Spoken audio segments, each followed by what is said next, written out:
works for you. They do the shopping for you to save you time and a bunch of needless phone calls. Because let's face it, no one loves to shop for insurance.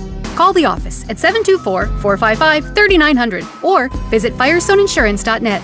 Can't make it to Normalville? Let the Firestone Insurance Agency bring service right to your kitchen table. The Firestone Insurance Agency, 724-455-3900 or firestoneinsurance.net. Doing what is right for the customer, finding the most affordable rates while making sure there are no coverage gaps so you are fully protected from the unforeseen. Casey's Sports Cafe, located at 243 South Mount Vernon Avenue in Uniontown and owned by the Vernon family, wants you to know they have new hours. Monday and Friday from 7 to 3, Tuesday, Wednesday, Thursday 7 to 7, and Saturday and Sunday 7 to 2. Come on into Casey's and check out their new menu ideas and entrees. They could also cater your next event. Whether it's breakfast, lunch, or dinner, Casey's is the place to eat.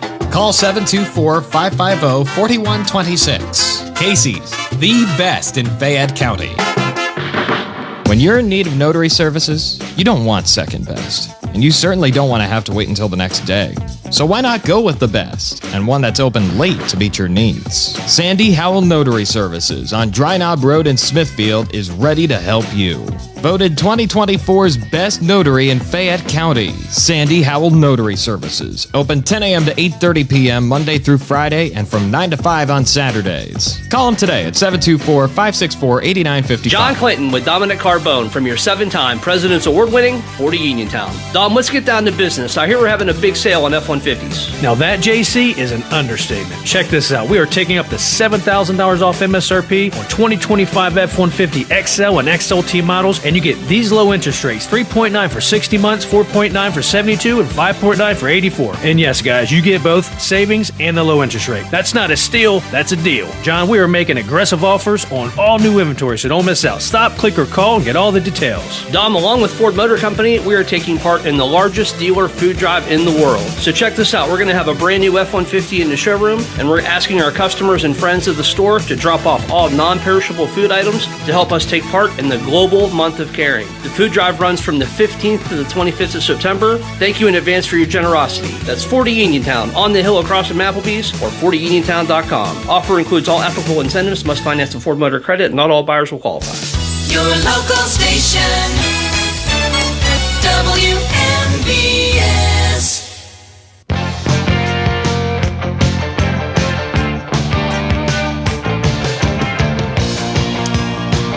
Good morning, and welcome to another Saturday edition of the Sportsline, being brought to you this morning by Tom Vernon and Casey's Sports Cafe, located right here on South Mount Vernon Avenue in Uniontown, the Firestone Insurance Agency in Normalville, and by Bogies at Duck Hollow, now under new management, serving lunches and dinners Monday through Saturday from 12 to 9 and Sunday from 12 to 5. Come on out. Enjoy fine dining and a round of golf. Phone 724-439-2150, located at 374 Duck Hollow Road in Uniontown. George Von Benko with you on a nice Saturday morning. 65 degrees outside. You may get a little bit of rain a little bit later on. But I hope you'll take time out from your meanderings this morning to pick up the phone and give us a call here on the Sportsline. Two-way sports talk, lifeblood of any sports talk show. Interesting show for you today. Our normal Steeler interviews. The Steelers, of course, in Dublin, Ireland, to take on the Minnesota Vikings tomorrow. That kickoff, 9:30 in the morning. And a little note for everybody, I will be hosting a watch party for the game tomorrow with a breakfast included at the Hopwood AmVets Post 103 in Hopwood. And that begins at 9 a.m. I'll do a little spiel, play some interviews. We're going to have an autographed photo drawing of a Steeler, and it's going to be a nice affair with a nice breakfast included. Tomorrow morning, Hopwood AmVets Post 103 in Hopwood. I will be hosting a Steelers watch party for the Vikings game. So come on out, say hello, and talk some football with me. Let's get to the scoreboard very quickly. Also, the show today, the Steeler interviews with Troy Faltano and TJ Watt. And then it's a huge day in college football, some really, really big games around the country. And to that end, one of my favorites will join me to talk college football at 11:30. Former editor and writer, longtime college football writer, Mike Huguenin will be joining me at 11:30. Very quickly from the scoreboard, high school football action in games of local interest. Of course, rough night for Laurel Highlands. Chartiers Valley blasts the Mustangs 62-7. Martins Ferry of Ohio beats Uniontown 59-13. And Albert Gallatin takes down Allegheny of Maryland 63-56. Other local scores: Fraser gets by Brentwood 28-21. Connellsville falls to Butler 44-27. California Trojans shut out Mapletown 53-0. Jefferson Morgan Rockets over the West Green Pioneers 40-6. Thomas Jefferson rallies to take down the Bell Vernon Leopards 14-10. Trinity 48, Ringgold 14. Mount Pleasant Vikings beat the Yawk Cougars 41-7. Bentworth over Carmichael's 35-6. And Elizabeth Forward beats Greensburg Salem 49-7. Elsewhere on the scoreboard, as I move through some things here, Major League Baseball in the National League. Pittsburgh Pirates defeat the Atlanta Braves in the first game of their final series of the season in Atlanta. Pirates take down the Braves 9-3. Chicago Cubs over the St. Louis Cardinals 12-1. The Miami Marlins beat the New York Mets, the floundering New York Mets, 6-2. Cincinnati Reds with a big win over the Milwaukee Brewers as they fight for a playoff spot. Cincinnati defeats the Brewers 3-1. San Diego Padres down the Diamondbacks, the Arizona Diamondbacks 7-4. And the San Francisco Giants take Colorado 6-3. Interleague play. The White Sox beat the Washington Nationals 10-9. Philadelphia Phillies get by the Minnesota Twins 3-1. And the LA Dodgers nip the Seattle Mariners 3-2. In the American League, New York Yankees beat the Baltimore Orioles 8-4. Toronto Blue Jays best Tampa Bay 4-2. Texas Rangers over Cleveland 4-3. Boston Red Sox 4, Detroit 3. LA Angels 3, Houston Astros 1, and the Athletics take the Kansas City Royals 4-3. NHL preseason action. Pittsburgh Penguins with the win over the Detroit Red Wings last night in Pittsburgh 3-2. So that is a look at the scoreboard. Turning our attention to sports obituaries. And it is hard to believe that in the last 3 weeks, we have lost 3 great NHL goaltenders in the last 3 weeks, starting with Kenny Dryden and then Ed Jacquemin. And this past Sunday, we lost the great Bernie Parent, whose goaltending keyed the Philadelphia Flyers to back-to-back Stanley Cup championships in the mid-1970s. A member of the Hockey Hall of Fame, Parent died Sunday. He was 80 years old. Parent earned the trust of the Flyers management, backstopping the Flyers to back-to-back cups. He earned trust with 2 of the greatest seasons ever by an NHL goaltender. From 1973 to 1975, he won 91 games, 24 by shutout, earned the Vezina Trophy each time. The Flyers became the first expansion team to win the Stanley Cup in 1974, repeated in 1975, with Parent winning the Conn Smythe Trophy as the playoff MVP. And His career ended abruptly on February 17, 1979, when an errant stick entered the right eye hole of his mask in a game against the New York Rangers. Perrant was hospitalized for 2 weeks, sustained permanent damage to his vision, and retired at age 34. Flyers retired as number 1 October 11, 1979. He was inducted into the Hockey Hall of Fame in 1984 and named to the 100 greatest NHL players in 2017. Perrant signed with the Boston Bruins, turned pro that fall. However, he was left unprotected in the 67 NHL expansion draft selected by Philadelphia.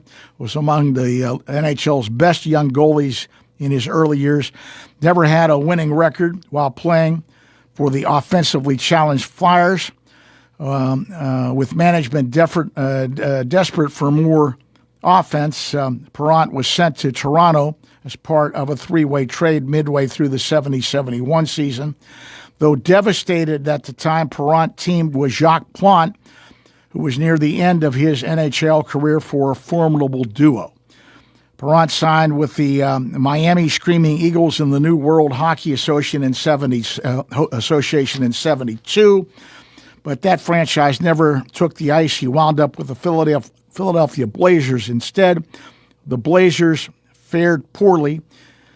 He left the team in 73 during a contract dispute. He did not want to return to Toronto, which still held his NHL rights, and was traded to the Flyers.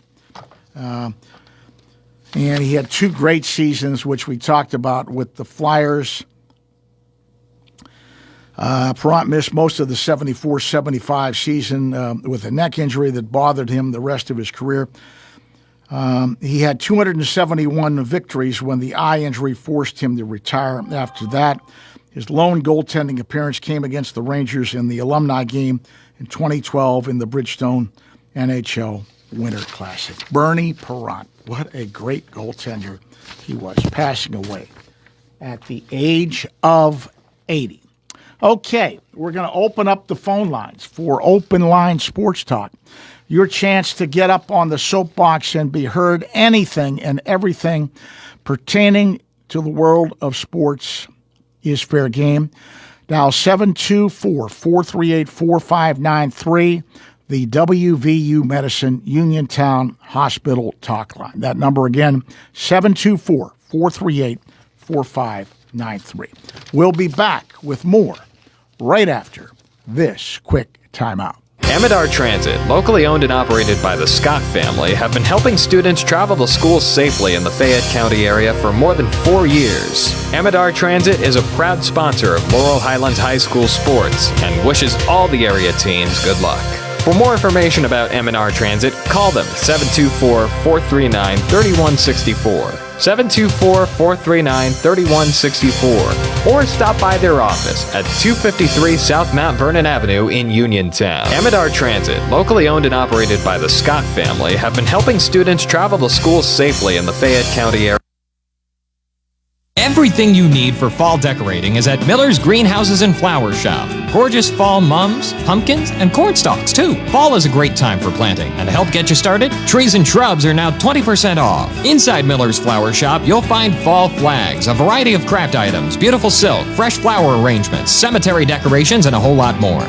Open Monday through Saturday, 8:30 to 6, Sunday 11 to 4. Miller's Greenhouses and Flower Shop, Route 119 in Smithfield, 724-564-2696. You can go to Big Box Medical Office. Now serving number 3,943. Or, Hi, come on in. How are you feeling? when you see doctors Paul Hartley and Mary Beth Riley, plus nurse practitioners Tara Bozek, Jessica Reckart, and Stacy Morris, you get one-on-one personal professional health care serving the area for over 3 decades. If you're looking for a primary care doctor, call Doctors Hartley and Riley at 724-437-1109 or online at ppcp.org. Or Serving number 3,944. Faith in Blue is back. The annual kickball tournament at Bailey Park in Uniontown connects local law enforcement and faith leaders with the community in an inspiring and family-friendly setting. It is an event that promotes unity, community pride, and most importantly, fun. Faith in Blue will feature free food, games for the kids, photo ops, and, of course, the kickball tournament. To register players, which include children ages 6 through 12, in the October 11th tournament, visit myfaithassembly.churchcenter.com. Ready to score big on your next home? Well, great news. Huge savings are waiting for you at Clayton Homes of Bell Vernon. From open floor plans perfect for game day parties to energy-efficient homes that will help you save money all season long, these homes are built to deliver. Don't wait on the sidelines. Make the winning play today and find the home that fits your family and lifestyle. Visit Clayton Homes of Bell Vernon at 4500 Route 51. Hi everyone, this is Kelly Clark with Autoland Hyundai in downtown Uniontown. SUV season is here, and you can get that new, certified, or select pre-owned all-wheel drive that you've been looking for. It's just a test drive away. Let me show you how simple you can buy or lease your next vehicle. The season is changing, so fall into your best deal with me. Kelly Clark, Autoland Hyundai, 724-208-5281. 724-208-5281. Great selections, super pricing, and deals on your next wheels. Kelly Clark, Autoland Hyundai, 724-208-5281. Kelly Clark, Autoland Hyundai, 724-208-5281. I'll make you a good deal. If you're an athlete, you know the importance of a strong recovery. NovaCare provides several athletic training programs geared toward athletic-related injuries and collaborates with Albert Gallatin, Uniontown, Fraser, California, Jefferson Morgan, Waynesburg, West Green, and Mapletown school districts to help student athletes stay at their best. From coordinating additional specialist care to treating on-site injuries, their experts cater to your personal needs. Specialized services include concussion diagnosis and rehabilitation and treatment for sport-specific injuries. For more information on athletic training at NovaCare, visit novacare.com or contact your local office today.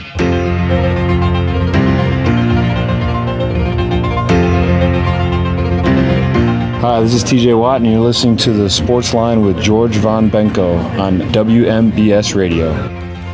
And welcome back to the Sportsline. TJ and his teammates are in Ireland getting prepared to take on the Minnesota Vikings tomorrow in Dublin.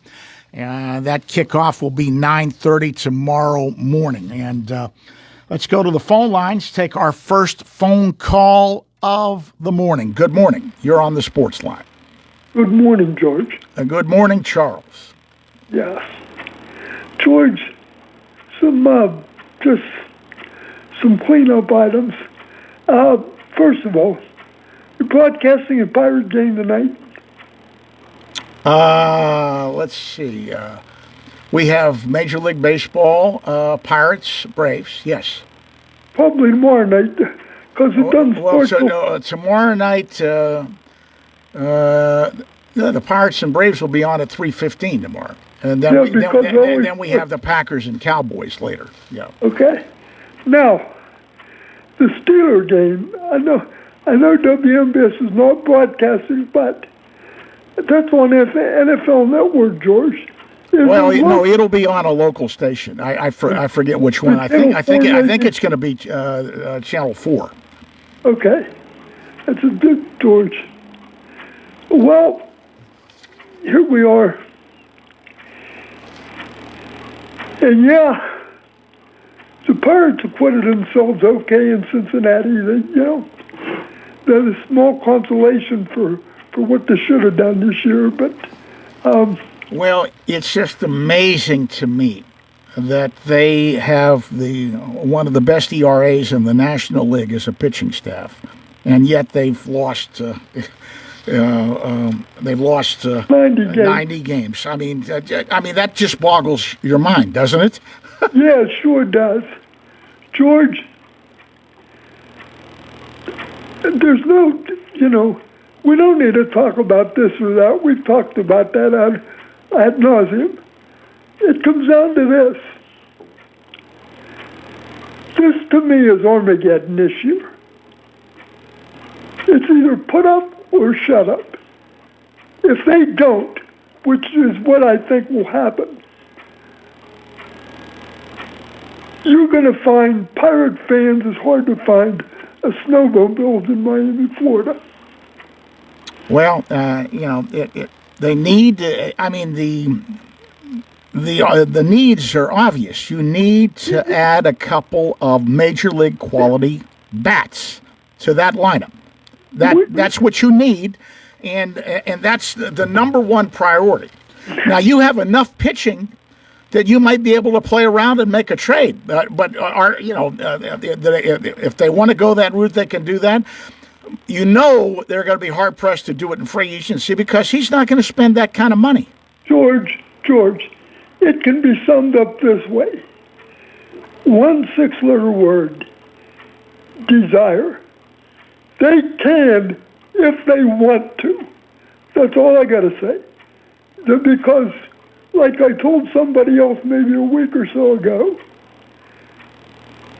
there is nobody or nothing else in the world can help you if you don't want to help yourself. Period. That's it. They can do it. Everybody else did it. They've got several ways to do it. But it comes down to that 6-letter word, desire. And, I don't want to take a shot at him, but I will, because I thought the column today in the Tribune Review that Cherington and Don Kelly are not the problem was Don Kelly's not the problem. No, but Cherington. But Cherington is, and I don't know how you can absolve him of anything. And I thought that was a ridiculous premise in the column because his trade record has been abysmal, absolutely abysmal. He can say that he assembled the good pitching staff we have, but the bottom line is, George, 6 last place finishes. That's a fact. That's a fact. Read them and weep. As Casey says, you can look it up. There is no place else in Major League Baseball where he could do that and still be employed. Period. Yeah, so that's going to be interesting to see. But we know what the problems are. We know what they need to do to address them. But that's the big question. But are they going to do it? George. Yeah. ESIRE. Do they want to? And up to this point, and I think you'll agree with me here, I haven't seen one sign that says they're going to. Right. I'm sorry. But the other things I want to talk to you about, I kind of think the Steelers are going to be up against it tomorrow in Dublin. Well, one thing that bothers me a great deal is this knee thing with Jaylen Warren and whether or not he's going to be able to go, because he by far is their best running back, and their running game has not been good at all here in the early going. It's running both ways, George. Yeah. Their offensive running game is woeful, and their defense against the run is as bad or worse than their, right. 150 yards against the Jets, what was it, 150 against Seattle or something like that? Yes, yeah. And usually Minnesota is pretty good. Well, they do not I think Aaron Jones is out, if I'm not mistaken, for them. But their other back is a big back. His name is Mason. Yeah. And truthfully, I think the Steelers are going to face the tougher quarterback. To me, I would have think the Steelers might have had a better chance against McCarthy. Well, their track record against rookie quarterbacks is a great one. They've fared very, very well over the years against rookie quarterbacks. Yeah, that's what and they have played Carson Wentz in the past, and Carson Wentz is a veteran. One thing about Wentz, he's not as mobile as McCarthy is, so the pass rush could be able to get to him. And they've got an injury at left guard on the offensive line, the Vikings do. We saw T.J. Watt return last week. It's sort of amazing to me if you look at stats. Some of the best games that Cameron Hayward, and T.J. Watt have had in recent years, the last year or so, some of their best games have come with Nick Herbig in the lineup, providing pressure from the other side. Yeah. And I don't think that's a coincidence. I think Nick Herbig, given the chance, is a disruptive force for the Steelers. George, back to baseball. It's not necessarily who you're rooting for, but who do you like in the postseason? Me, George, I guess people are looking at Milwaukee with the best record, but I'm telling you right now, George, don't go to sleep on the Phillies. Well, I sort of like the Phillies, and I have a little bit of a rooting interest there because one of my best friends from childhood is one of their chief scouts. Dave Holliday, yeah. Yeah, because, I'll tell you, a Brewers-Phillies series could be the NLCS championship, yeah? It could. Yeah. How about the Reds hanging in there, and the Mets are trying everything in their power to hand it to them? Well, George, it's a little bit of deja vu with the Pirates in Cincinnati this week. I don't know if you remember this, but back in 1964, when the Phillies blew it, when it was the Cardinals, Phillies, and Reds for the National League pennant, a mediocre sub-500 Pirate team went into spacious Crosley Field, that little league chicken coop out there, and with the Reds in first place, and shut out the Reds for 33 consecutive innings. I remember that. Well, one of the things I remember from that season was a game between the Phillies and Reds late in the season, and I believe it was Chico Ruiz who stole home plate. For Cincinnati. Yeah.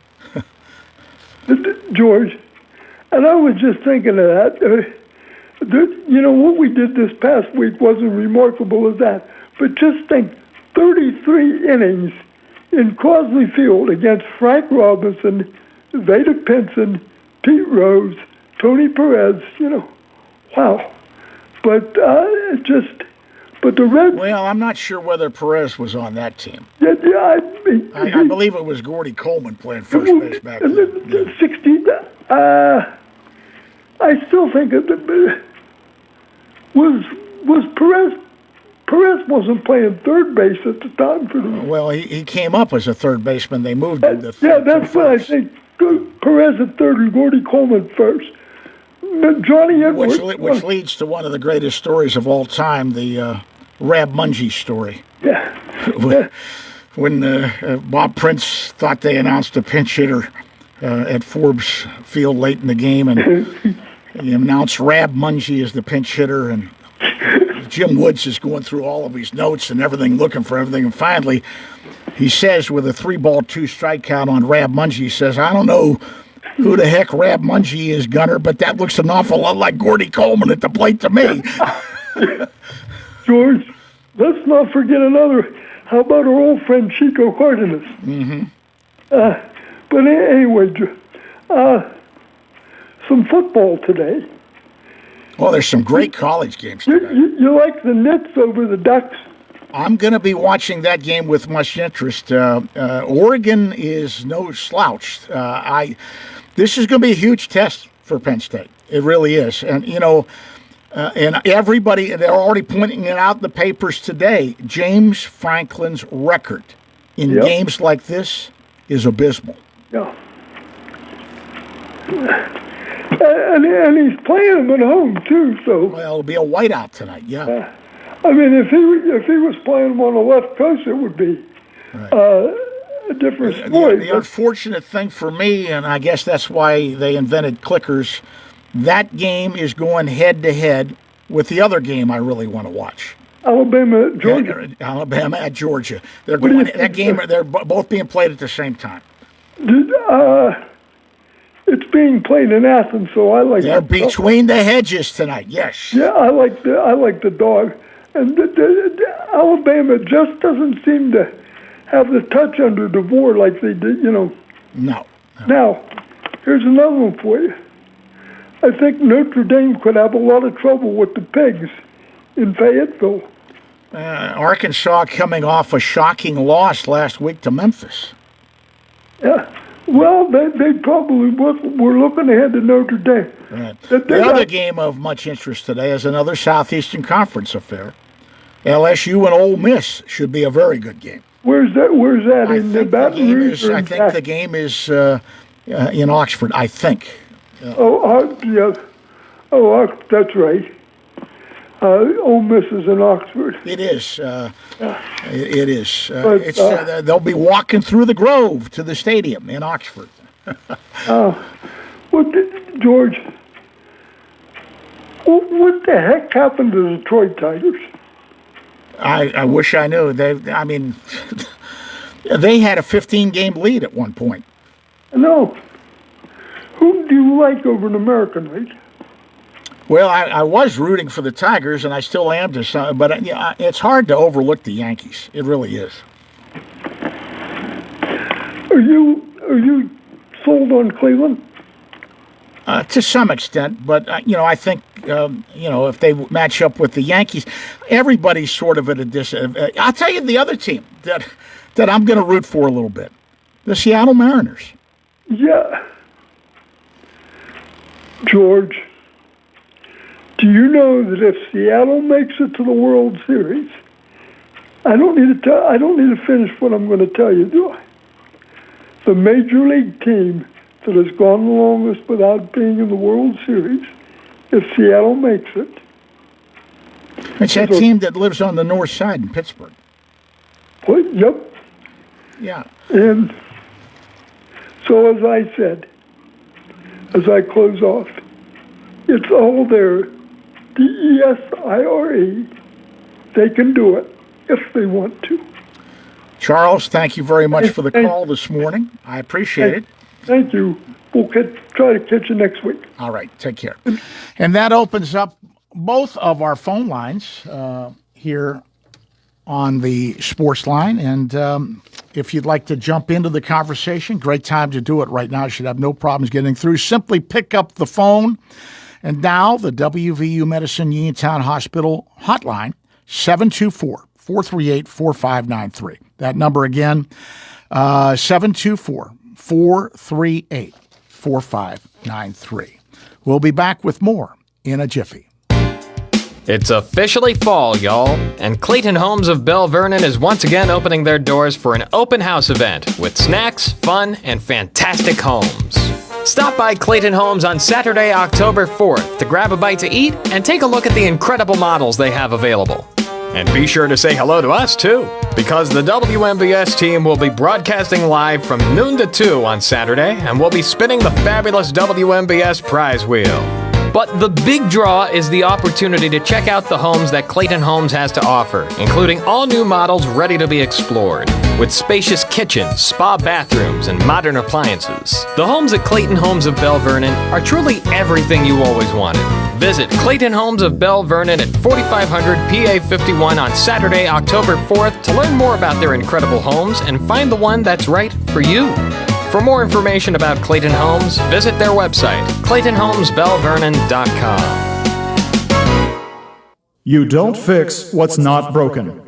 That's true. You don't replace what is working well. Jason Scott is doing a good job working as South Union Township Supervisor. Jason Scott utilizes his skills on a daily basis in the township office. Whether repairing storm drains, operating a plow truck, or working with his fellow supervisors on economic growth, Jason Scott is out there working for you all day, every day. Let's keep experience and integrity in the township. Keep Jason Scott, full-time South Union Township Supervisor. Paid for by the candidate. Chris Parker Jr., what's happening at Autoland for September? September is Childhood Cancer Awareness Month, and Autoland wants to focus on the Hyundai Hope on Wheels program, which has donated over $275 million to pediatric cancer research with every new Hyundai purchase since 1998. Hyundai is committed to pediatric cancer research, not just in September, but every day, all year long. September is also the beginning of of fall. It's the beginning of the 2026 Model Year 2 with falling prices, great deals, and a super selection of 2025 Hyundai. Interest rates remain high at other banks, but you can take advantage of 0% interest for 48 months on the 25 Santa Fe or 1.99% financing for 60 months on 25 Tucsons and Sonatas, or lease a 25 Hyundai Elantra SE for only $229 per month. And every new Hyundai comes with 3-year free complimentary maintenance and Hyundai Owner Assurance, America's best warranty, 10-year, 100,000-mile powertrain limited warranty. Autoland Hyundai, 25 East Fayette Street, Uniontown, or visit their website, AutolandHyundai.com. And remember, you always pay less to drive the best at Autoland Hyundai. Laurel Highlands Wealth Advisory Group of Janie Montgomery Scott in Uniontown is a proud sponsor of Sportsline. When you work with Janie, it's about going beyond investing. It's about connecting your life and your finances in a way that makes sense for you. The team partners with you through each stage of life to help you set and reach your financial goals. To learn more about the Laurel Highlands Wealth Advisory Group at Janie, be sure to check out their website at www.lhwag.com. Laurel Highlands Wealth Advisory Group of Janie Montgomery Scott, LLC, member FINRA, NYSE, SIPC. Casey's Sports Cafe, located at 243 South Mount Vernon Avenue in Uniontown and owned by the Vernon family, wants you to know they have new hours. Monday and Friday from 7 to 3, Tuesday, Wednesday, Thursday 7 to 7, and Saturday and Sunday 7 to 2. Come on into Casey's and check out their new menu ideas and entrees. They could also cater your next event. Whether it's breakfast, lunch, or dinner, Casey's is the place to eat. Call 724-550-4126. Casey's, the best in Fayette County. Hi, this is Bob Walk, and you're listening to the Sportsline with George Von Benko on your local station, WMBS Uniontown. And welcome back to the Sportsline. Moving down the home stretch here in hour number 1. Phone lines are open. Pick up the phone. Give us a call on the WVU Medicine Uniontown Hospital talk line. The number 724-438-4593. Back to the phone lines we go. Good morning. You're on the Sportsline. Good morning. Good morning. My name is Gloria, and I'll be short and hopefully sweet. I have a question about the Laurel Highlands Mustangs. Okay. How? I'll try and answer it for you. I hope you can. Nobody I know knows the answer. How was the Mustang chosen to be their mascot? It happened in the mid-'60s when... No, it happened at the beginning. North and South merged in the 60s. North and South Union merged. Their first year would have been 66, 67. That was the first year of the merger. And, there was a lot of conversation, and several names were submitted, as I recall. And the school board decided on Mustangs. They kept the colors. South Union was blue and white. North Union was red and white, so they became red, white, and blue. That's how the colors were chosen. Yeah. But how did the Mustang get chosen? Was there... As I said, several people suggested names, students suggested names, and that's what the school board decided on. Oh, okay, because I know there was a contest to name the school, and there was a winner from North and a winner from South, but I just always wondered about how they picked the Mustang as the mascot. They accepted names that were sent in or given to them, and after much discussion, they decided to go with Mustangs. So it wasn't a contest for one person? Not as I recall. Not as I recall. Now, I could be wrong about that, but I was there at the time. I was in school at the time, so I don't recall that there was a contest. Well, okay. Well, if somebody in your audience had a grandfather or somebody who remembers naming it, I'd like to hear that. Okay. I was in school at South Laurel at the time. Yeah. I was just graduated, so I don't have anything from. And the weird thing about it is those first years, the only time that we were together as students from North and South were either in athletics or on the band, because we were still separated. There was North Laurel and there was South Laurel, but the only time we were together was for athletics or the band. That's it. Right. Okay. Well, maybe somebody has an answer, Otherwise, we'll have to go with maybe just the student. Well, I believe the school board. Oh yeah, they would have to okay it, but where'd the idea come from? It's my idea, my question. Well, as I said, I think names were submitted, and they went through the names, and that's what they came up with. Well, okay, there was a contest to name the school, and I know they picked one from North, one from South. That was. How did they name the school? It was North Laurel and South Laurel. Well, it was North. It was Laurel Highlands School District, but there was still North Union High School and South Union High School. And they became North Laurel and South Laurel. Yeah. Right. Yeah.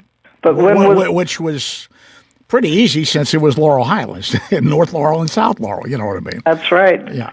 But in any case, I knew the girl. I believe it was Penny Holpit, I think her name was, who wrote the alma mater, the new alma mater. Well, there's something new I didn't know. Penny Holpit. Yeah. I think that's who it was. Yeah. I'll be darned. Yeah. Okay. I know her sister-in-law. All right. Thank you for the call. You take care. Thanks a lot. Bye-bye. Bye-bye. And let's get another call in here very quickly. Good morning. You're on the Sportsline. Hello. Hi, George. Yes. Okay, didn't know that was me. Hey, I think I have an idea why it was Mustangs. I had an aunt that was going to North Union right around that time when they merged. And I was pretty young, but I still remember her talking about that, they named it Mustangs because the Ford Mustang car at the time was very, very, very popular. Mm-hmm. And the commercials on TV. Right, yeah. Featuring young Mustang horses running and stuff like that.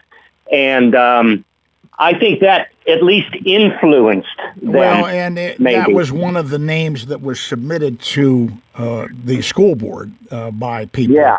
And the school board made the final decision on the naming, you know. Oh, yeah, I understand that. But I think it had a lot to do. It had a lot to do with the Mustang car being that very might very popular, well be right? because that was a very popular vehicle back in the day. Oh, very much so. Yeah. And I think that back in the mid '60s, the government made a lot of these school districts merge and stuff like that, and I think it was just a big mistake because school districts are way too big. They're just way you too look big. at, and I'm going to tell you where it's affected. I think it had a lot to do with what's going on with our athletics. We had all those smaller schools, and on their own, Dunbar was very, very good. German Township was very, very good. Redstone had great teams. Everybody thought, I can remember when it happened, that the merger of Dunbar and Connellsville was going to be a powerhouse. And at first, they were very, very good, and they had some good teams after that, but it never turned out to be the way they thought it was going to be. The other one that everybody thought was going to be very, very good was Brownsville and Redstone, because separately, they were both very good. Yeah. But it didn't turn out that way, Well, that's like Albert Gallatin. I mean, that's the area where I'm originally from. Well, German and Masontown and those schools were all good back then. Yeah. And Fairchance, Point Marion. Yeah. I remember those schools were such a rivalry. The old smaller Albert Gallatin and German Township. Oh my, that was a great rivalry. Fairchance Georges, Oh my goodness. Yeah. But, I'm of the opinion that school districts are way, way too big now. Well, the left hand don't know what the right hand's doing. Now, one thing that we'll never know is that, and there was always a lot of talk about it, a lot of people wanted to see Uniontown and Laurel Highlands merge. And you have to wonder in the 70s, when I was in school, when they both had great teams, whether or not there might have been a couple of more state championships in there if they had merged during that period. Maybe, but if something like that occurs, you got to think too. There's going to be a lot less students playing. Oh, there's no question. A lot of people would have been left out because both teams were loaded back then. especially in basketball, It's too bad what's happened to football in Fayette County, too. It really is. It is so sad. I was just talking with a friend of mine who's from the Norwin area, and he was remembering the way it used to be, and it's just it's really, really bad. Listen, I'm up against the news. I do appreciate your call. Thank you. Okay. Thanks, George. You take care. Bye-bye. So that puts a capper on hour number 1 of the Sports Line. Stick around. We've got another full hour of sports talk coming up. Steeler interviews with Troy Faltano and TJ Watt. Steelers in Dublin, Ireland to take on the Minnesota Vikings tomorrow. And then it's a huge day in college football. And to that end, Mike Huguenin, a longtime college football writer and editor, one of my favorite guests, will join me at 11:30 for some great college football talk. So that's what's on tap in hour number 2, as well as more of your phone calls in hour number 2. So do not touch that dial. The Sports Line is being brought to you this morning by my good buddy Tom Vernon and KC Sports Cafe, located right here on South Mount Vernon Avenue in Uniontown, the Firestone Insurance Agency in Normalville, and by Bogies at Duck Hollow. Now under new management, serving lunches and dinners Monday through Saturday from 12 to 9 and Sunday from 12 to 5. Come on out, enjoy fine dining and a round of golf. Phone 724-439-2150, located at 374 Duck Hollow Road in Uniontown.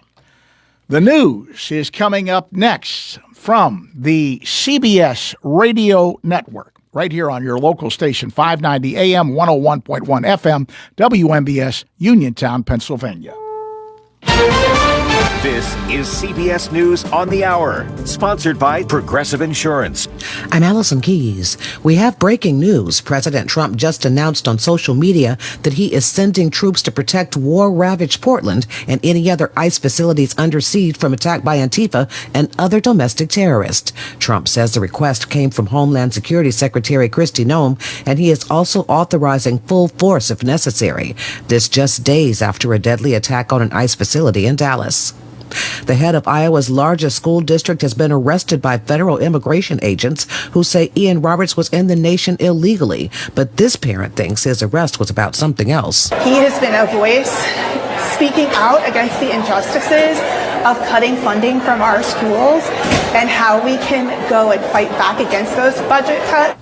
President Trump is warning that there could be more to come after the indictment of former FBI Director James Comey, just days after publicly telling his attorney general to go after his political enemies. CBS's Willie James Inman at the White House. President Trump called the indictment justice, not revenge, and added others could be prosecuted as well. It's not a list, but I think there'll be others. I mean, they're corrupt. These were corrupt, radical left Democrats. Jessica Levinson is a CBS News legal contributor. She calls the Comey indictment unprecedented. Given that charges were brought against James Comey, which is an unprecedented moment, I think that we should expect that there could be more of these moments. Monsoon storms roared through Phoenix yesterday, causing huge hail and heavy rain.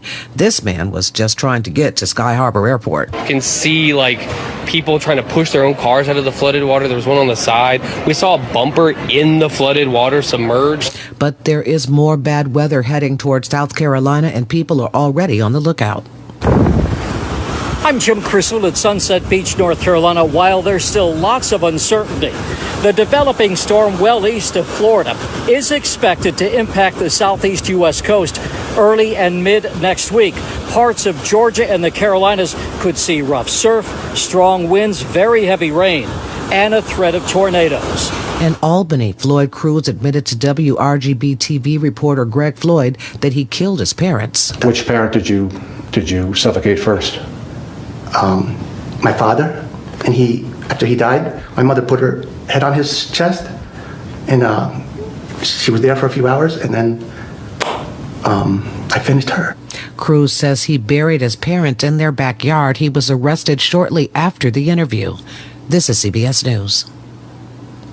Sponsored by Progressive Insurance. Get renter's insurance to protect the things that make your place a home, including coverage for theft or damage. Visit Progressive.com.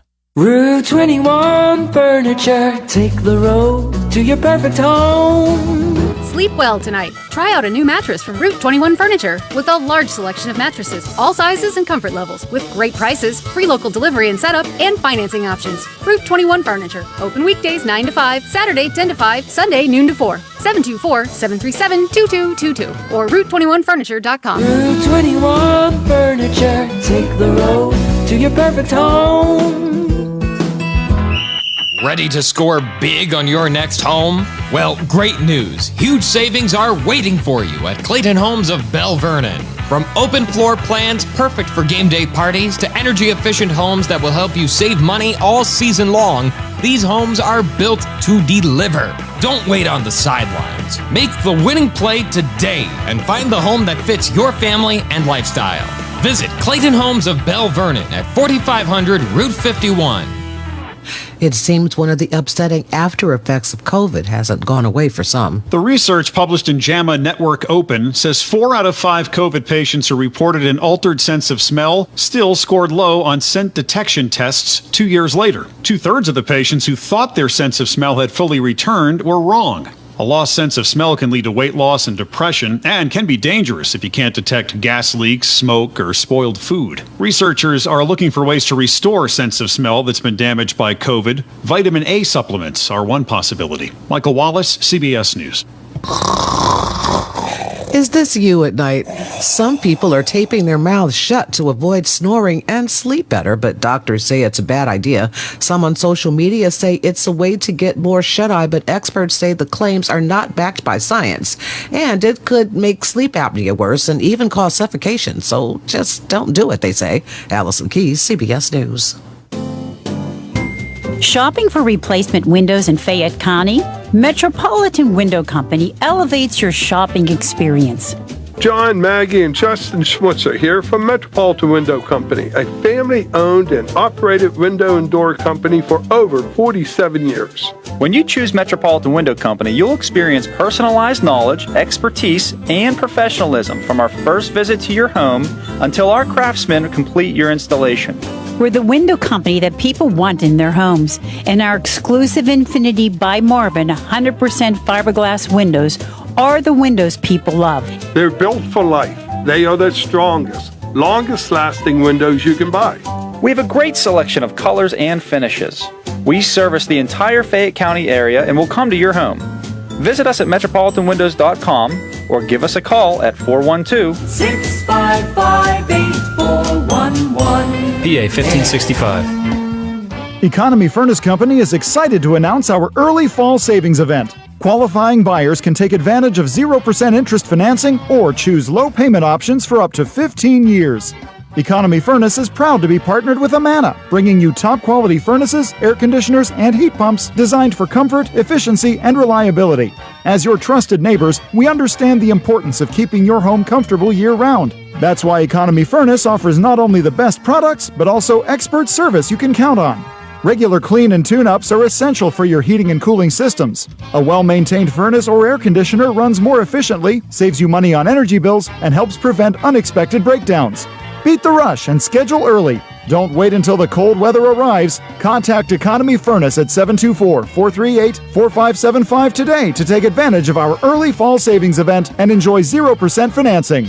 For economy, price, and quality service, call Economy Furnace. Wow, your dog looks beautiful. We went to Mutts on Market Street, the new dog grooming salon in downtown Brownsville. Samantha, the owner, has over 10 years dog grooming experience. They work with any dog, any breed, any size. Didn't it cost a fortune? No, the prices are great. They offer a full line of grooming and other services. With warm weather, now's the time to schedule an appointment for your furry friends. Mutts on Market Street, downtown Brownsville, next to Hope Park. For more information, visit Mutts on Market Street on Facebook. Mutts on Market Street will be open during the Market Street repairs.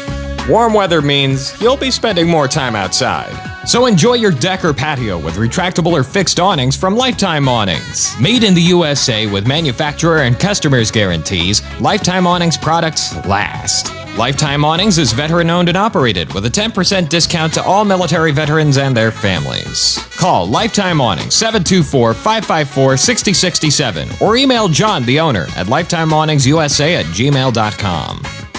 Are you looking to list or sell your house? Now is the time to let the professionals at Caldwell Banker Laurel Ridge Realty help you with all of your real estate needs. Caldwell Banker Laurel Ridge Realty has 2 convenient locations to better serve you. In Uniontown area, 724-437-7100, or in Connellsville area, 724-628-7200, and speak with one of our real estate professionals. Visit our website, caldwellbanker.com. We have been proudly serving Western Pennsylvania area for over 30 years and look forward to helping you with all of your real estate needs. Broker Paul Borges Jr. Oak Pizza in downtown Uniontown is your one-stop shop for the most unique pizzas in the region. From the masterminds behind the Fat Angelo's franchise, Oak Pizza is the laboratory where the Fat Angelo's food scientists test their creations and let you be the judge. With traditional favorites like pepperoni and buffalo chicken pizzas to more experimental offerings like the sesame seed-infused Mad Pie or the spicy chicken pickle pizza, Oak has you covered. Order today at oakpizzas.com or by calling 724-439-5805. Your taste buds will thank you. Your local station, WMBS.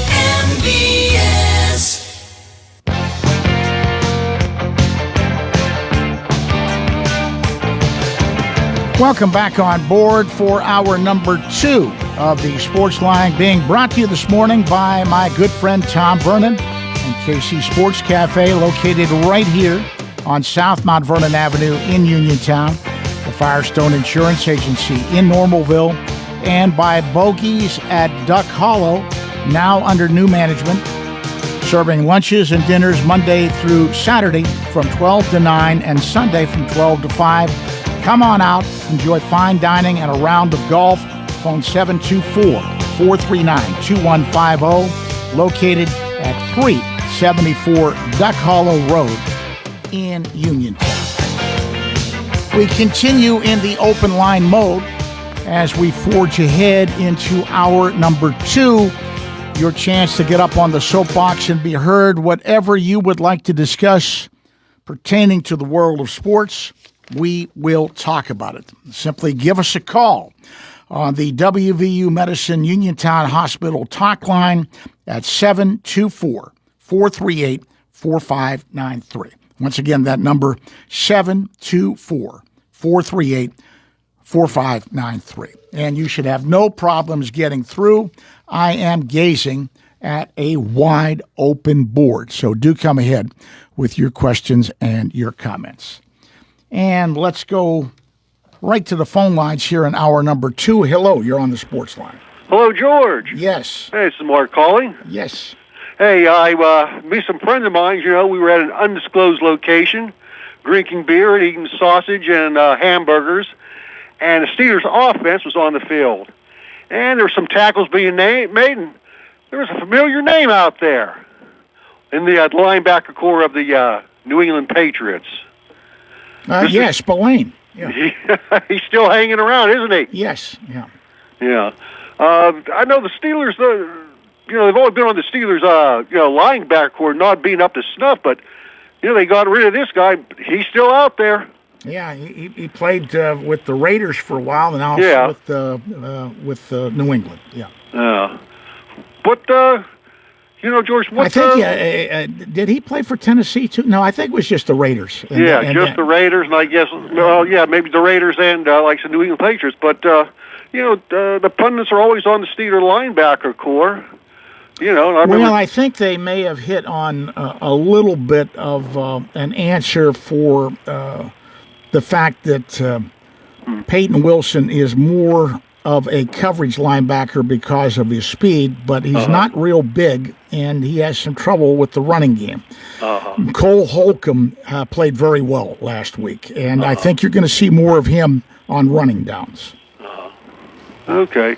Yeah, George, I just thought I'd bring that up to you again. I mean, I hate to see that this guy can have a long career and play in the NFL, but he's not with the Steelers anymore. I'm just kind of a little disappointed in that. Well, it happens. Yeah. What are you doing? What are you doing for the game tomorrow? George, I think the games will start 9:30. 9:30 in the morning. Yeah. Yeah, I figure the game should still be playing probably at 12:01. I'm going to walk you through Manny's and order a Guinness and have one of those Fermanti sandwiches. I've never even been in there. Okay, well, I am hosting a watch party tomorrow with breakfast, so if you want to consider that, you can do that too. Okay, George. Yeah, but in any case, it's going to be interesting to see how they respond tomorrow. I am really concerned about the news about Jaylen Warren. Yeah, he's the only running back they really have, the best one they have, and their running game certainly has them.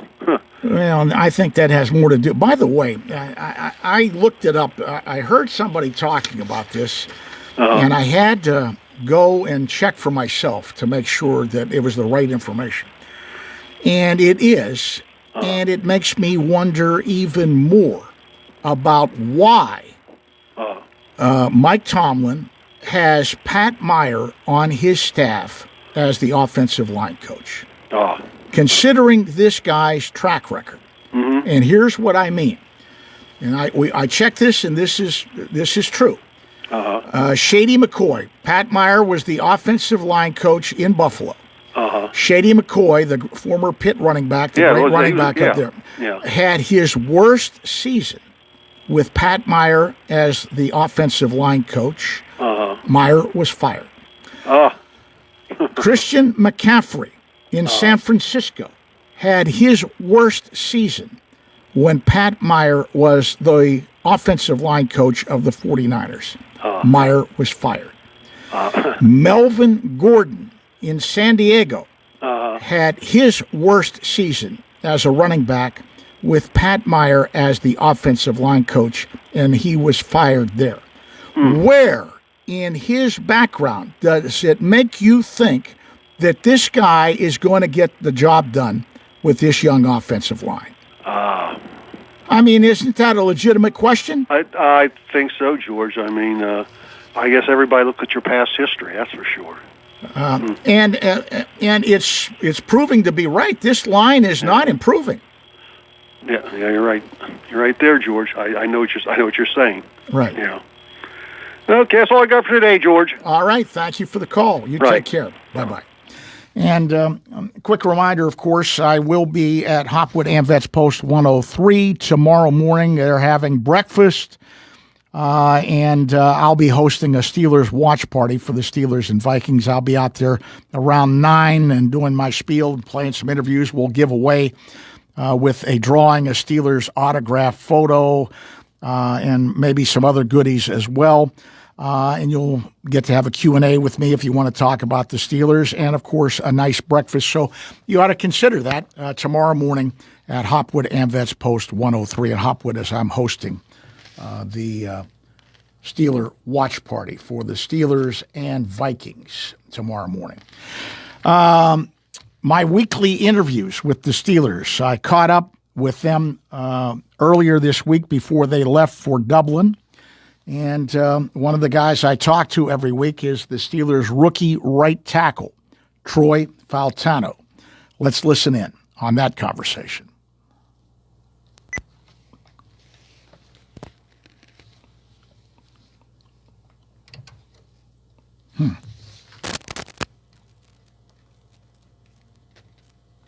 Why is it not working? That's really the day. But let's go. Test. In 3, in 2, in 1. Troy coming off a big win up in New England. Anytime you get a win in this league, it's a good thing. And there were some positives coming out of the game. Did you guys feel good about the way things turned out and the play of the offensive line? Obviously, like you said, came out with the win. So that's really what matters at the end of the day. But we left a lot of things out there, especially every drive after the second drive up until the end. But just got to continue to be more efficient on those earlier downs so we're not caught up in those third and longs and stuff like that, because no offense wants to be in that. But just going to continue to work and execute the game plan that the coaches have for us. I was going to ask you, did anything change? You guys had that opening drive. You guys were running the ball really, really well. And then after that, it was sort of a lull. Did they change up anything, or is it just the way things worked out? Yeah, I mean, they adjusted. and started to play well. So I mean, that's really what happened. Right. I want to ask you, as a young lineman, the mental aspect of the game. Thinking it through, things like that. How has that come for you? The mental aspect of playing the offensive line. There's so many things, so many moving parts. Yeah, I think just continuously making sure that I'm listening to where Zach's going, the calls, all that type of stuff, so I can go out there and play fast and not have to think twice about what my job is. But all that comes from your preparation and confidence in what you're going to do. So I think just continue to do what I've been doing and going out there and preparing like I have been. So one good thing, you did not allow a sack, the offensive line. He did get hit a few times, but that's a positive step forward, not allowing a sack. Yeah, 100%. I mean, we want to be perfect, keep them off the quarterback at all costs. So obviously we didn't do that, but just continuing to have that urgency to work on our technique and stuff like that, just so that we're keeping them clean. How are you approaching the travel? This is an odd situation. You're going over several time zones. You're going to be playing what essentially is 9:30 in the morning back here. How are you approaching that, and are you worried about that at all? No, not really. I'm not worried. I just trying to keep my routine as similar as it is to a regular week. Not much you can do about it. Yeah, I mean, other than starting earlier than we have been, that's about the most different thing. But I'm just gonna go about my process how I usually have been and adjust. Yeah, it is a business trip. But are you sort of looking forward to going over there? I don't have any plans to leave the hotel or anything like that. Yeah, I'm going over there. 'Cause I got this game. Yeah, I got family that just left yesterday. Oh, they're on vacation. I got a game to play. So. Looking at the Vikings, Brian Flores was here a few years back as a linebacker coach. He's regarded as a great defensive mind, the defensive coordinator. They do a lot of different things defensively. They blitz a lot. They come at you. It's going to be an interesting test for you. Yeah, for sure. Obviously, when you have a defense that can do multiple things, you got to be prepared for it. And obviously, our coaches are doing a really good job at making sure that we are. And just got to go out there and play at the end of the day. Continue to prepare how we have been, and then see what happens. Troy, as always, I appreciate it. Best of luck overseas. Thank you. That is Steelers rookie, essentially rookie. He missed most of last season with an injury. Right tackle Troy Faltano, one of the guys I talk to each week. We're going to play an interview here in just a bit with the other guy I talk to each week, Steelers star linebacker T.J. Watt, who had a really, really good game, a breakout game, and it was good to see that against the New England Patriots in the last game. Our lines are open. If you want to jump in real quick, you should have no problems getting through. Give us a call on the WVU Medicine Uniontown Hospital talk line at 724-438-4593. Once again, that number is 724-438-4593. You come ahead with your questions and comments. We've had some Steeler talk. We've had some Pirate talk this morning. It's a huge weekend in college football, and one of the biggest games is in State College, Pennsylvania, later on tonight. Number 6, Oregon at 4-0, at number 3, Penn State. The Nittany Lions at 3-0. Huge, huge ball game with national implications. Haven't had much talk about it. Your thoughts on the Ducks and the Nittany Lions? Pitt trying to bounce back from a loss to West Virginia after a bye week, taking on unbeaten Louisville this afternoon, a game that we're going to go to right after the Sportsline at 12 noon. And West Virginia trying to bounce back after a difficult game at Kansas State, hosting Utah at 3:30 this afternoon. That's some of the local action, and Mike Huguenin is going to be joining me at the bottom of the hour. So if you want to get in some college football talk, we can do that as well. The Steelers are going to be without Alex Highsmith for sure with the high ankle sprain. Questionable are Joey Porter with the hamstring problem. Jalen Warren just popped up on the injury list when they got to Ireland with a knee. And Jonnu Smith, the tight end, with a hip. And that's going to remain to be seen what's going to happen with them. The Vikings have J.J. McCarthy, the quarterback, out. Left guard Donovan Jackson is out. Andrew Van Linkel, an outside linebacker, is out. And tight end Ben Usek is out with a knee problem. So that is what the injury report looks like for the game in Ireland against the Vikings. Test. In 3, in 2, in 1. Okay, and we're going to get to our second interview that I do each week. This with the star outside linebacker for the Steelers, T.J. Watt. TJ, first of all, looking back at last week, a win on the road. Anytime you get a win in this league, it's a good thing. Yeah, it's huge to get back in the win column, especially on the road is awesome, and it's all about stacking wins, so we need to have a big one this week. You had to feel good. You talked about making an impact last week. You felt you needed to make an impact in the game, do some things. You certainly did. You had to feel good about your game last week. Oh, yeah, but I mean, there's just so much that needs to be corrected, even for myself and for this team, and it's all about just building performances, and obviously when you create turnovers and takeaways, you're doing something right as a defense. Your former Badger, Nick Herbig, on the other side, had an impact as well. Yeah, Herb is doing a hell of a job. Not surprised at all. It's one of those guys that's been working hard all. You trained with him a little bit too, right? Yeah, he came up and trained with me in Pewaukee, Wisconsin this summer, so it was good to have that friendly banter going back and forth, but also that mutual respect for all the work that we put in and continue to work. He's got a great motor, doesn't he? He does. He doesn't stop. He's got a chip on his shoulder. He's a very aggressive player, trusts himself, trusts his training, and you see it paying off. Your thoughts on this trip? It's going to be a completely different time zone. How do you adjust? You try and do the same things and adjust. Is it much? It's got to be a problem because you're going to be playing at 9:30 in the morning. Yeah, but I mean, they're dealing with it too. So just trying to get as much rest as possible, trying to get as much fluids as possible, eating right, and getting adjusted to the schedule. Quick look at the Vikings. They like to run the ball, but they're not going to have Aaron Jones. The other back is a big back. McCarthy is out, but that's a veteran quarterback, and Wentz, you guys have faced him before.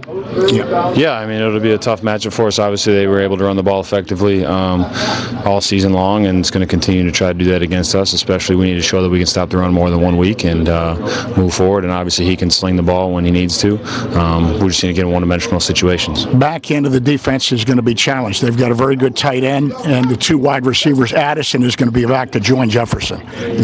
Yeah, I mean, like you said, we need to stop the run, make them one-dimensional, and then it'll be a full-time job trying to get after the passer to help those guys in the back end. Final question. The tight end was a problem last week. Hawkinson's a pretty good tight end. You guys, I know, have talked about that in your meetings. Yeah, he's a very versatile player. He's a high-paid tight end for a reason. But, I mean, we just have to see how they're going to be playing us with max protections and things of that nature. But it's our job out front to get after the quarterback and let the guys in the back end handle that. TJ, I know you're busy. Best of luck on the trip. Safe travels. Thank you very much. That is Steeler linebacker T.J. Watt. I caught up with him right before they left for Dublin, Ireland. They left on Thursday at around 7 o'clock, flew all night through the time zones and arrived in Dublin on Friday morning. Once again, that is a 9:30 kickoff tomorrow against the Vikings. And a reminder, if you so desire, stop out and see me, talk some football. I'll be hosting a watch party with breakfast at the Hopwood AmVets Post 103 starting at 9 a.m. tomorrow morning. We're going to get into what is a huge Saturday in college football. Big games everywhere on the slate today. One of my favorite guests, Mike Huguenin, former writer and editor, longtime writer and editor of college football, will be joining me in just a couple of minutes here on the Sportsline. We'll be back right after this. You can go to Big Box Medical Office. Now serving number 3,943. Or Hi, come on in. How are you feeling? when you see doctors Paul Hartley and Mary Beth Riley, plus nurse practitioners Tara Bozek, Jessica Reckart, and Stacy Morris, you get one-on-one personal professional health care serving the area for over 3 decades. If you're looking for a primary care doctor, call Doctors Hartley and Riley at 724-437-1109 or online at ppcp.org. Or serving number 3,940. Laurel Highlands Wealth Advisory Group of Janie Montgomery Scott in Uniontown is a proud sponsor of Sportsline. When you work with Janie, it's about going beyond investing. It's about connecting your life and your finances in a way that makes sense for you. The team partners with you through each stage of life to help you set and reach your financial goals. To learn more about the Laurel Highlands Wealth Advisory Group at Janie, be sure to check out their website at www.lhwag.com. Laurel Highlands Wealth Advisory Group of Janie Montgomery Scott, LLC, member FINRA, NYSE, SIPC. Chris Parker Jr., what's happening at Autoland for September? September is Childhood Cancer Awareness Month, and Autoland wants to focus on the Hyundai Hope on Wheels program, which has donated over $275 million to pediatric cancer research with every new Hyundai purchase since 1998. Hyundai is committed to pediatric cancer research, not just in September, but every day, all year long. September is also the beginning of fall. It's the beginning of the 2026 Model Year 2, with falling prices, great deals, and a super selection of 2025 Hyundai. Interest rates remain high at other banks, but you can take advantage of 0% interest for 48 months on the 25 Santa Fe, or 1.99% financing for 60 months on 25 Tucsons and Sonatas, or lease a 25 Hyundai Elantra SE for only $229 per month. And every new Hyundai comes with 3-year free complimentary maintenance and Hyundai Owner Assurance, America's best warranty, 10-year, 100,000-mile powertrain limited warranty. Autoland Hyundai, 25 East Fayette Street, Uniontown, or visit their website, AutolandHyundai.com. And remember, you always pay less to drive the best at Autoland Hyundai. NovaCare Rehabilitation in Uniontown is accessible for all of your recovery needs. New at NovaCare is pelvic floor physical therapy, a specialized program to treat patients with pelvic floor dysfunction related to bladder, bowel, sexual function, and pregnancy postpartum. These issues can affect both women and men and include urinary frequency, urgency and incontinence, pelvic pain, constipation, IBS, menopause, painful periods, and more. Call 724-437-0556 for an appointment in Uniontown. Personalize your care with NovaCare. In 1986, the Firestone Insurance Agency in Normalville was started with a promise to provide clients with truthful, friendly, and courteous service. It worked. With an expanded client base, the Firestone Insurance Agency's customers are now able to choose from over 20 well-known insurance companies. So whether it be auto, home, business, or life, Firestone has you covered, and the promise to provide truthful, friendly, and courteous service is still in place. As an independent insurance agency, the Firestone Insurance Agency works for you. They do the shopping for you to save you time and a bunch of needless phone calls. Because let's face it, no one loves to shop for insurance. Call the office at 724-455-3900 or visit firestoneinsurance.net. Can't make it to Normalville? Let the Firestone Insurance Agency bring service right to your kitchen table. The Firestone Insurance Agency, 724-455-3900 or firestoneinsurance.net. Doing what is right for the customer, finding the most affordable rates while making sure there are no coverage gaps so you are fully protected from the unforeseen. Businesses come in all shapes and sizes. Integrity doesn't. For more than a century, the Better Business Bureau has set the standards for how businesses should operate honestly and ethically. So when you're looking for a business you can trust, check to see who's BBB accredited and who isn't. Always choose the Better Business. Look for the BBB seal because it's looking out for you. That's why it's the sign of a better business. And find a better business anytime at bbb.org. Hi, this is Pirates broadcaster Greg Brown, and you're listening to the Sportsline with George Von Benko on WMBS.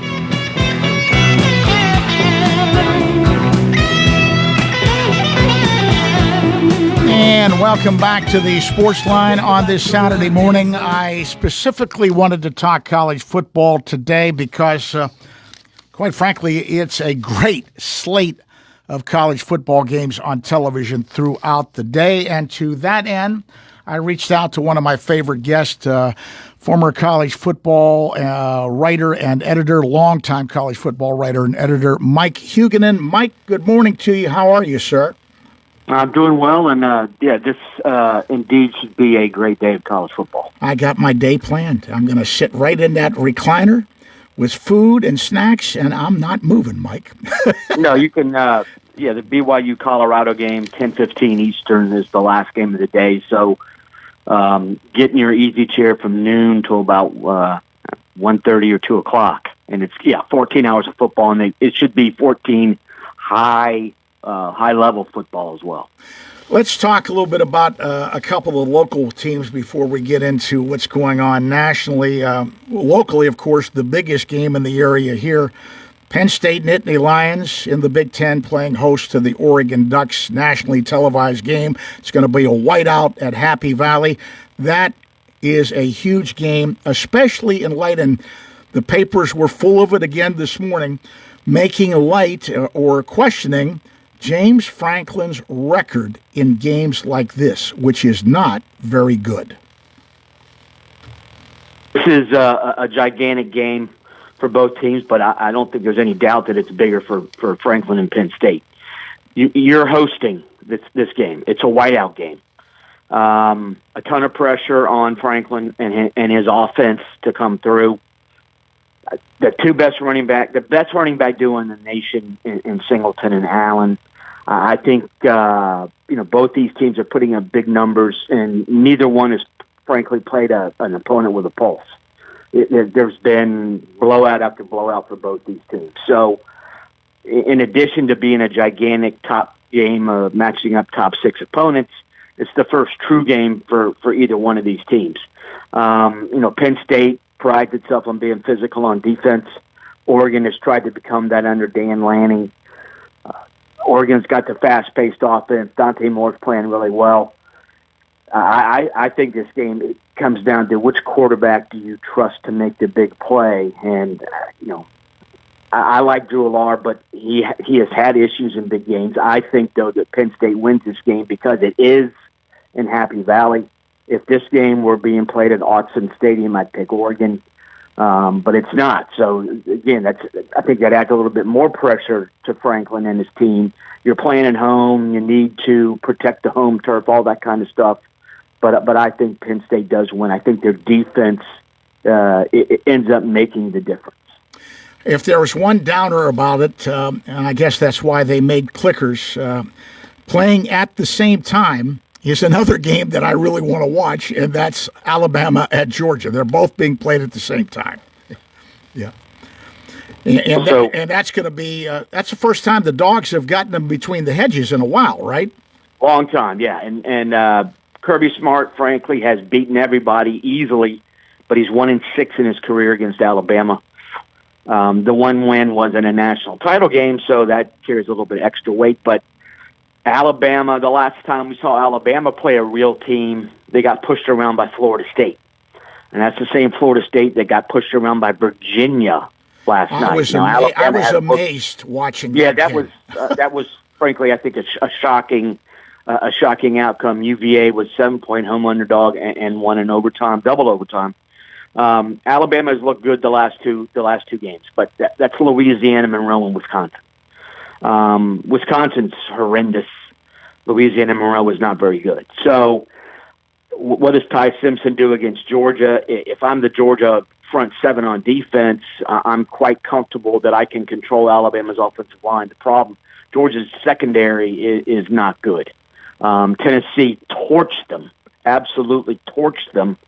But Georgia ends up winning that game 2 weeks ago in overtime because Gunnar Stockton, the quarterback, made some gigantic plays in the second half. But to me, this is, Alabama was the standard bearer for the SEC for a decade. I think tonight's game will be the official sort of like passing of the torch.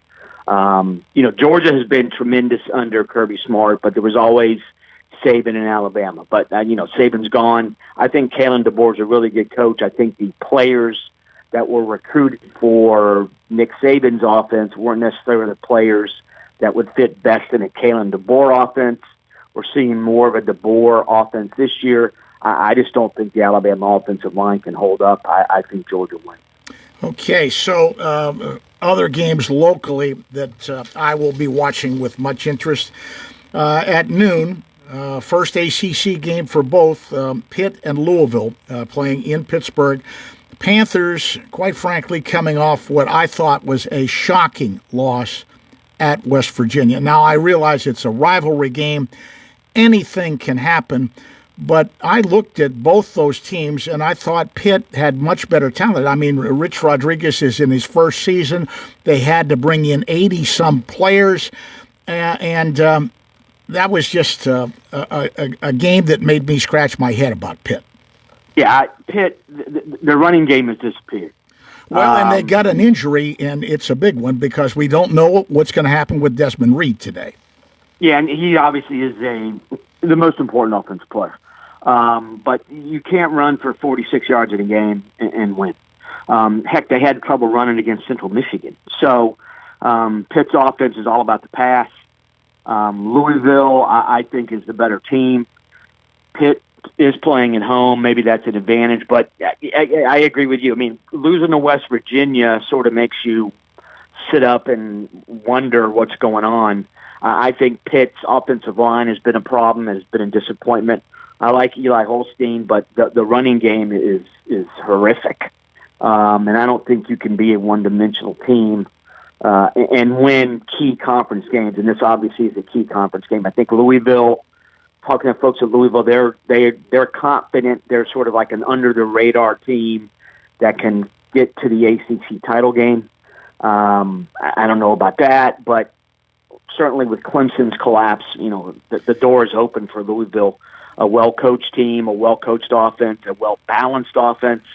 So I think Louisville does win. The other local game, Utah coming off getting spanked pretty good by Texas Tech last week at West Virginia. West Virginia is 2-2. Utah is 3-1. You mentioned the problems with Pitt's offensive line. I was watching the West Virginia offensive line, and it is a real problem for the Mountaineers. I guess the season is already a success for Rodriguez because they beat Pitt. Win for a roster that underwent so much turnover and, frankly, roster turmoil in a way. Utah, the last time we saw them, they were getting just abused physically by Texas Tech. They wore down in the fourth quarter. That game was extremely close into the fourth quarter. And then Texas Tech pulls away with 3 TDs in the fourth quarter. Utah's defense is quite good. They have a really good defensive line. So if you're West Virginia, you're right. You're worried about what Utah's physicality can do to your offensive line. Devin Dampier, the Utah quarterback, is not a good passer. Texas Tech basically sold out to stop the run and said, if you're going to win Utah, you're going to have to beat us through the air. Dampier came up way short. The thing is, Texas Tech's defense, they spent a boatload of bucks on their defensive line. It has paid off thus far. I don't think West Virginia's defensive line is in the same class as Texas Tech's. So I think Utah will be able to run the ball. Though this is not an easy trip if you're Utah. You're coming across 2 time zones. You're going to Morgantown, not the easiest place to get to. You're coming off an embarrassing loss. This is a dangerous game for Utah, but I think Utah is the more physical team. I think they will control the line of scrimmage, and I think they win. The Big 12 is fascinating to me. The Arizona State TCU game last night was tremendous. It's a wide open league, which makes every week pretty important. And, you got one conference loss if you're Utah. So what? You can still get to the title game. But I don't think Utah – I think Utah, it has issues, but I don't think those issues will crop up against West Virginia. So we got the local teams out of the way. Before I start ticking off the games I'm going to be checking out on TV today, a couple of things I wanted to bring up. Mike Gundy's out at Oklahoma State. You talked earlier about Clemson imploding, and everybody thought it was going to be a good year for Clemson. It hasn't worked out. Those were 2 coaches, Mike, that really resisted doing a lot with the transfer portal and NIL. They did not want to get caught up. Are they being caught up in that now, that they didn't address it the way they should have? Yeah, a little bit too stubborn. I think it reflects more poorly on Dabo than it does on Mike Gundy. Clemson still recruits well. Oklahoma State has never really recruited well. Oklahoma State was a developmental program that, they signed the under-recruited kids out of Texas, developed them for 2 or 3 years, and then turn them loose, and they win 9 or 10 games.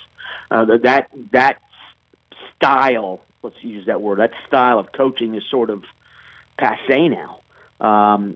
It's hard to find kids who want to sit for 2 or 3 years before they play. Oklahoma State, despite, T. Boone Pickens died in 2019, and it appears that a lot of the athletic department funding sort of went with T. Boone Pickens. Gundy has made no bones about, we don't pay a lot of money for NIL. That showed. I mean, Oregon just obliterated them, and they lose to Tulsa, which is frankly an awful team. So they fired Gundy. I think Oklahoma State needs to find a benefactor to help them get back to where they think they should be. Clemson is a different case. Dabo, I think he is a really good coach. I think he truly cares about his players, all that kind of stuff. But it's not 2006 anymore, or even 2016. You have to adapt, and Dabo has not adapted. He's worried about my culture. I would argue that if you go out and sign 6 or 7 guys out of the portal, if that adversely impacts your culture, well, then your culture is not that good to begin with then. And that's the issue with Clemson. They always go into a season where, we got 1 or 2 holes. We're confident that our younger guys will step up. Well, that hasn't been the case this year. The running back situation, they're having to use a converted wide receiver at running back. Klubnik has regressed. The secondary looks horrendous. The defensive line, which is highly paid, and Dabo threw his defensive lineman under the bus, which is sort of a weak move. We're paying these guys a lot of money. They're really not playing that well. Well, maybe they're not being coached that well either. They have been missing their number 1 receiver, but these are highly recruited dudes they got playing receiver, and you tell me one guy being out negatively reflects that poorly on your offense. So you looked at their schedule before the season, you're like, if they beat LSU, they should go unbeaten. It's that kind of easy schedule. Instead, here they are, 1-3.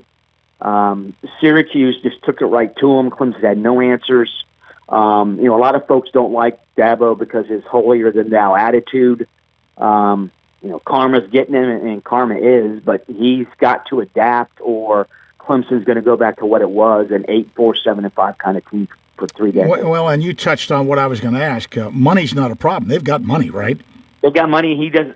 I would argue that they have not spent it all that well, and it's one thing to reward players on your own team. A lot of teams do that to an extent, but also go out and find guys from the portal and pay them heavily. Well, that's not what Clemson wants to do. But again, I think this year shows that the old style coaching of, we're going to develop these guys for 2 or 3 years and then let them loose. That's not the best way to do it anymore. We're talking college football with one of my favorite guests, Mike Huguenin. Okay, let's go down my checklist of what I'm going to watch on the tube today. Starting at noon, I'm going to be watching Pitt and Louisville a little bit, but I'm going to watch Notre Dame at Arkansas. Arkansas loses to Memphis. What did you think of that loss? Yeah, I think this will be Arkansas coach Sam Pittman's last game. They're off next week, including today. They're 1-3. Including today, 7 of their final 8 opponents are ranked in the top 20. Wow!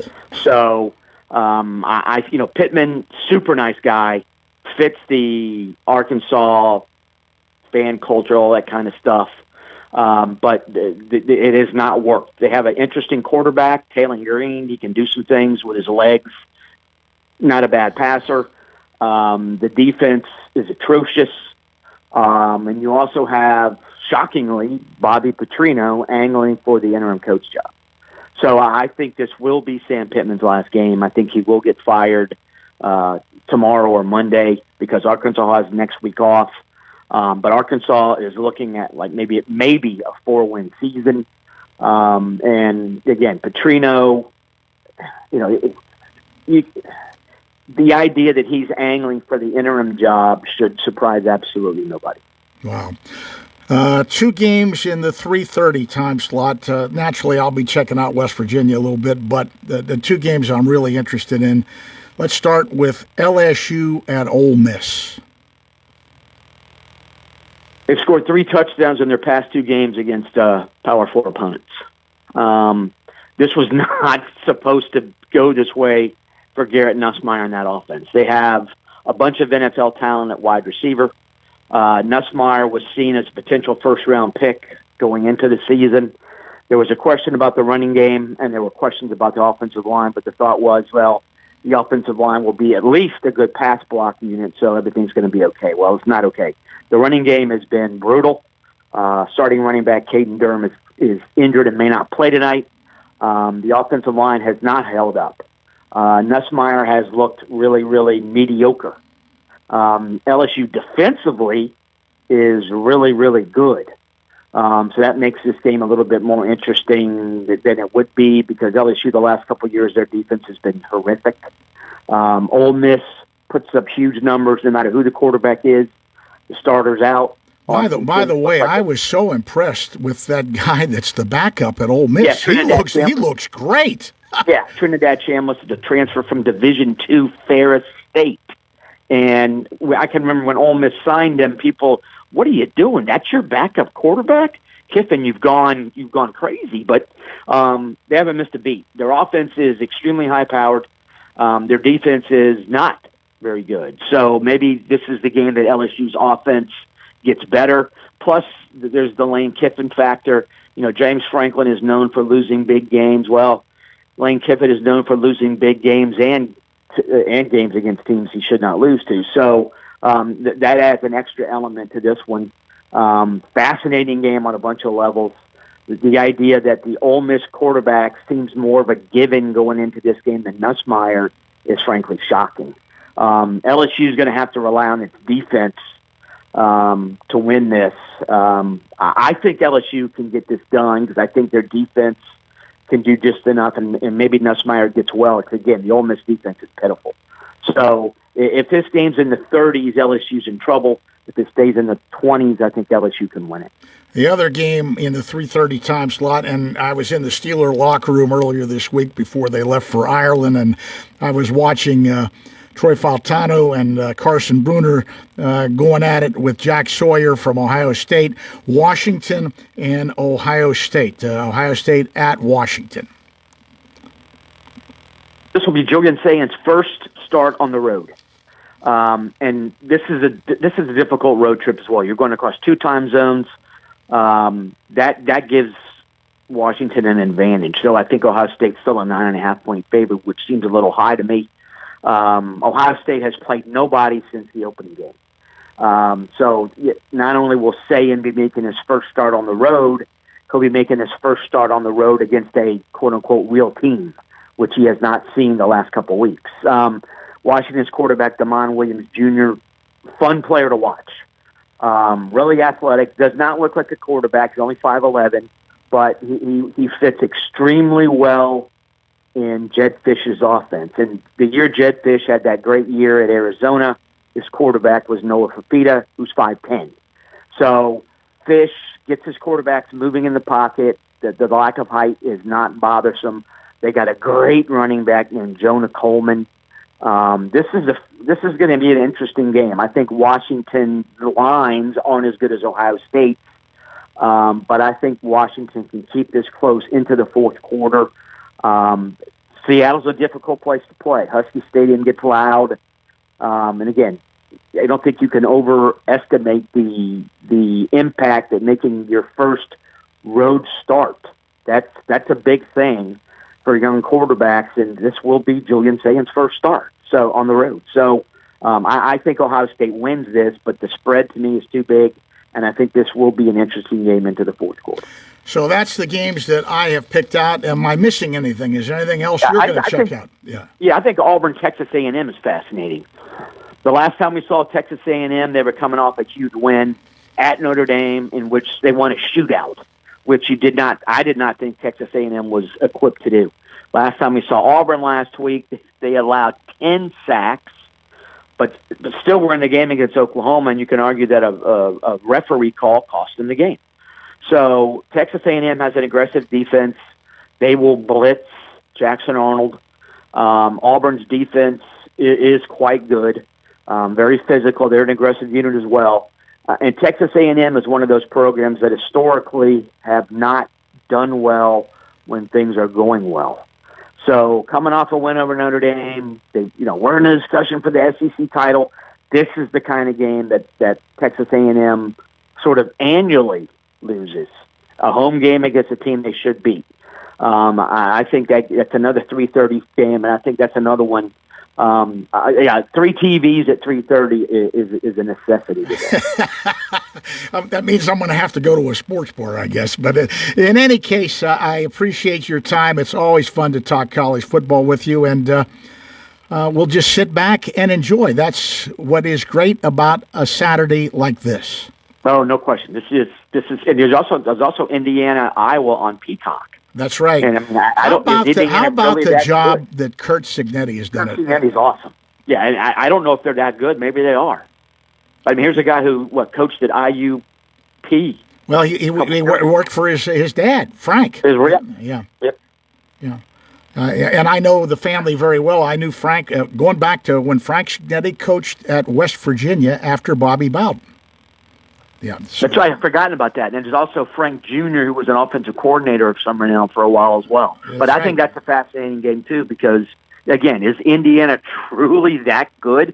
I mean, because they embarrassed. Well, they just clobbered Illinois. They really did. Yeah.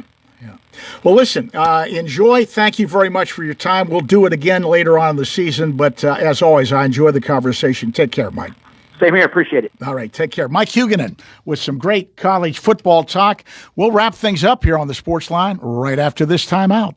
Have you been told there is nothing that can be done for your neuropathy? Tri-State Neuropathy Centers is pleased to tell you that's not true. As one of the largest and most successful neuropathy treatment practices in the country, Tri-State Neuropathy Centers has grown to 9 regional centers and helped over 14,000 patients, like John from Morgantown. John had such extreme numbness and pain that he was having difficulty feeling his car pedals. Then John discovered Tri-State Neuropathy Centers and their effective FDA-approved treatment program that has no drugs, is non-invasive, and painless. John's great results have given his freedom back, and he's doing the things he wants, like simply driving or cutting the grass. Tri-State Neuropathy Centers help John, along with thousands of others. Let them help you next. Call 304-777-2068. That's 304-777-2068. Tri-State Neuropathy Centers, the leader in treating peripheral neuropathy. Yeah, they're the people I trust. It's the place I go. Home Warehouse, where a house becomes a home. A Best in Fayette winner for windows and home improvements, Home Warehouse in Uniontown knows how to make your house a happy home. Seasons are changing. Save on energy costs, keep out drafts, and update your home with beautiful new windows, doors, and storm doors from Home Warehouse, your one-stop shop for all your exterior building needs. Roofing shingles, metal and commercial rubber roofing, shutters, siding, soffit and fascia, railing and decking, as well as driveway cedar, flooring, wood pellets at great prices, and don't forget the dog food. So for selection and hometown service, see Sandy and Donnie at Home Warehouse, Connellsville Street in Uniontown. Shop Monday through Friday, 8 to 4:30, Saturday till noon, closed Sunday and holidays. Home Warehouse, where a house becomes a home. Ready to score big on your next home? Well, great news. Huge savings are waiting for you at Clayton Homes of Bell Vernon. From open floor plans perfect for game day parties to energy-efficient homes that will help you save money all season long, these homes are built to deliver. Don't wait on the sidelines. Make the winning play today and find the home that fits your family and lifestyle.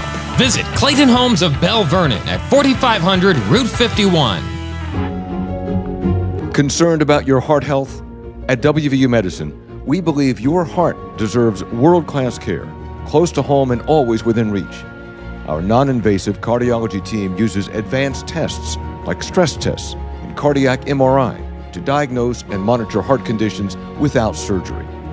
Call 877-WVU, the number 4HRT, or visit wvumedicine.org/heart. Casey's Sports Cafe, located at 243 South Mount Vernon Avenue in Uniontown and owned by the Vernon family, wants you to know they have new hours. Monday and Friday from 7 to 3, Tuesday, Wednesday, Thursday 7 to 7, and Saturday and Sunday 7 to 2. Come on into Casey's and check out their new menu ideas and entrees. They can also cater your next event. Whether it's breakfast, lunch, or dinner, Casey's is the place to eat.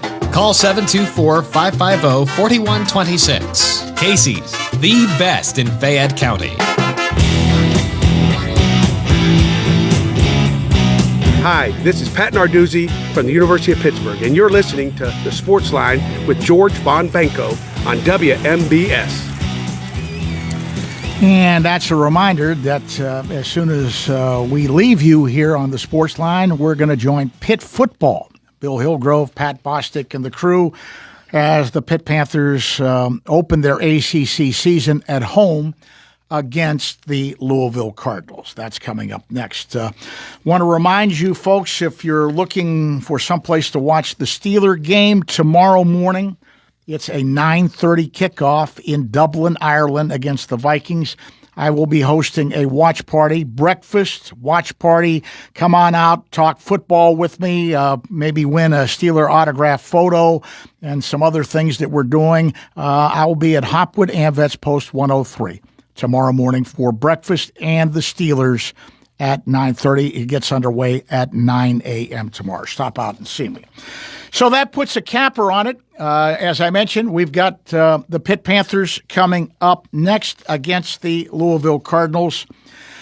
The Sports Line this morning has been brought to you by my good friend Tom Vernon and Casey's Sports Cafe, located right here on South Mount Vernon Avenue in Uniontown, by the Firestone Insurance Agency in Normalville, and by Bogies at Duck Hollow, now under new management, serving lunches and dinners Monday through Saturday from 12 to 9 and Sunday from 12 to 5. Come on out, enjoy fine dining and a round of golf. Phone 724-439-2150, located at 374 Duck Hollow Road in Uniontown.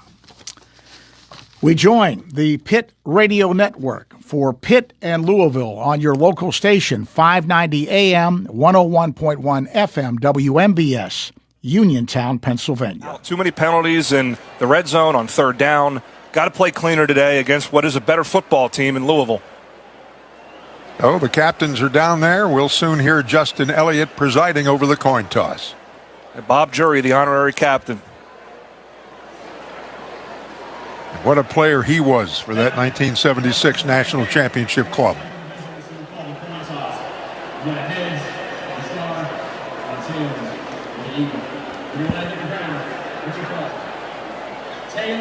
Tails is the call.